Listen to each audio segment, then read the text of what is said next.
This is KXAN News at 6. Interested in renting out your home or duplex for a few weeks at a time? You now have to register with the City of Austin, hand over some cash, and follow a set of rules. Good evening. I'm Robert Hadlock. And I'm Leslie Rohde. The City Council passed that ordinance last night, but there are still a lot of unanswered questions, and those rules take effect in just 2 months. So what do homeowners and the city need to know about it? KXAN's Erin Cargile went in depth to find out. She joins us live in South Austin with more. Erin. Good evening, Leslie and Robert. The city believes there are at least 1,500 short-term rentals across the city right now. 1/3 of those are right here in the 78704 zip code. Now, the people already doing it will get first crack at registering with the city come October 1st, but the city still has a lot of work to do before then. Rentals are illegal. It's a done deal. There are now strings attached to renting out your home or duplex for a few days at a time in Austin, but the city still has a lot to figure out. We have to create a form, we have to create a fee, we have to create a process for people to register.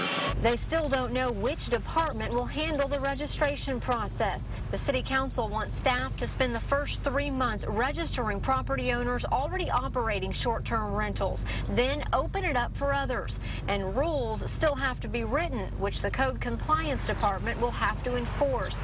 Those who fought this from the start are skeptical inspectors will be able to keep up. The regulations will only be as good as the city's commitment to enforce them.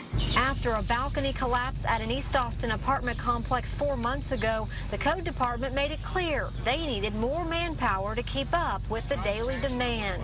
Do you think this is going to be too much? It's hard to say at this point. I know that in the city manager's budget that came out earlier this week, there's a proposal for adding 19 more inspectors to the Code Compliance Department. The city will also take time to figure out if they need to add other employees to handle the rest of the process, and say the new registration fee short-term rental owners will have to pay will help cover those positions.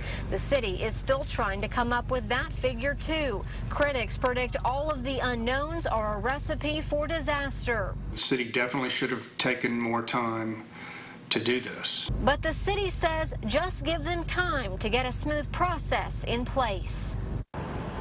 And we'll get the word out to you when registration opens. The city says sit tight for now while they get these new systems in place. Now, these new rules will not apply to condos or apartments. Live in South Austin tonight, Erin Cargile, KXAN News.